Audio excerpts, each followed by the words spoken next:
CNN, President Donald Trump has largely tuned out the persistent coronavirus contagion, which is causing spikes in new cases across 21 states and daily death tolls that reach into the hundreds, to focus instead on reviving both the economy and his own political prospects.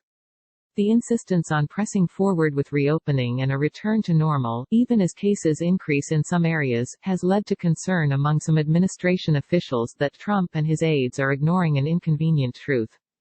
They just don't want to deal with the reality of it. They're in denial, one administration official close to the coronavirus task force said.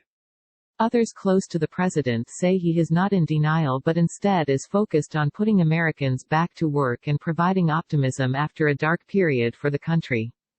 The president's focus in meetings over the past several weeks has been on economic figures and developing a vaccine, not the increase in cases, according to people familiar with the matter. Trump has also begun to question the accuracy of numbers from states and the U.S. Centers for Disease Control and Prevention showing case counts increasing in certain areas, one person familiar with the matter said. Trump has previously questioned data coming from governors and the nation's top health agency. Even as the virus continues to spread, Trump has stated clearly he is ready to move past the pandemic. He will resume campaigning on Saturday with an indoor rally in Oklahoma that's expected to draw a massive crowd, causing alarm among some top public health experts. He has encouraged governors to lift restrictions put in place to prevent contagion. And he has sidelined the coronavirus task force that once met daily to coordinate the federal government's response to the crisis. Yet the virus has shown an unwillingness to subside. Florida, Texas and Arizona set daily records for new cases this week. The states are among 21 across the nation seeing increasing trends in new cases from one week to the next. Outside the United States, the coronavirus has caused new lockdowns in Beijing. Moving on. In wide-ranging meetings at the White House over the past several days, Trump has not focused intently on the coronavirus, a shift from the height of the pandemic when the president spent more time hearing from administration experts and honing his messaging with aides, according to officials. The White House Coronavirus Task Force has also met with less frequency. When the topic does arise, Trump has asked for updates that might show the economy recovering after the pandemic-related downturn and has pressed advisors to speed up the process of finding a vaccine, potentially before the end of the year. Trump has shown less interest in hearing data from individual states and cities where case counts have increased, and has repeated behind closed doors that a ramped-up testing regime was leading to more cases being identified. He has also suggested, without detailing his reasoning, that some states may be providing inaccurate figures that show cases increasing. If we stop testing right now, we'd have very few cases, if any, Trump said Monday during a meeting highlighting the administration's efforts to help senior citizens. As Trump moves ahead with a planned campaign rally in Tulsa on Saturday, some public health experts are warning it is too soon to hold a large gathering in the state. Oklahoma's number of newly reported positive cases has been increasing since late May.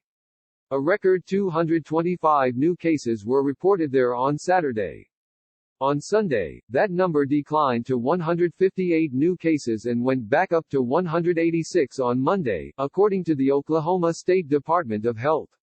I wish we could postpone this to a time when the virus isn't as large a concern as it is today, the director of the Tulsa Health Department, Bruce Dart, said in an interview with the Tulsa World. The Trump campaign has said it will take the temperature of attendees and provide hand sanitizer and masks during the event.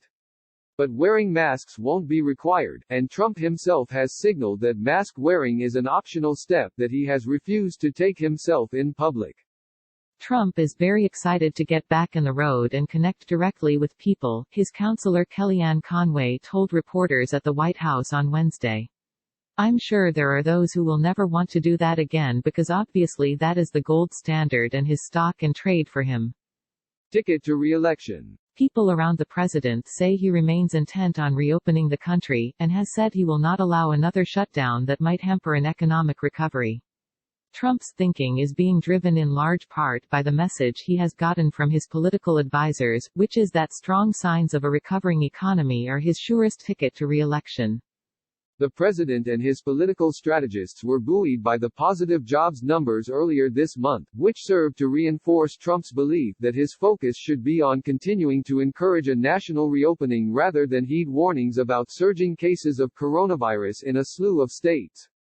He has also pressed his team to work more quickly on a vaccine, hoping to have something ready even before the end of the year. He highlighted those areas, and not the recent increases in cases, during a Tuesday Rose Garden event unveiling a new police reform executive order. I always say, even without it, it goes away, Trump said. But if we had the vaccine, and we will, if we had therapeutic, or cure, one thing sort of blends into the other, it will be a fantastic day. And I think that's going to happen, and it's going to happen very soon. Trump's focus on driving an economic reopening and a return to normal has manifested as a whole of White House effort, with White House officials ignoring mask-wearing guidelines during public events and Vice President Mike Pence penning a misleading Wall Street Journal op-ed on Tuesday to claim newly surging coronavirus case counts are overblown. Pence, who chairs the White House's increasingly sidelined coronavirus task force, claimed in the editorial that the media is fear-mongering even as 21 states have seen an increase in coronavirus cases over the past week. Both in the editorial and on a phone call with governors on Monday, Pence sought to bolster Trump's claims that increased testing is responsible for the rising case counts, a claim that is disproven by the data. While more testing can result in more case counts in the short term, the higher percentage of positive tests in many states cannot be explained by increased testing, Dr. Anthony Fauci told the Wall Street Journal.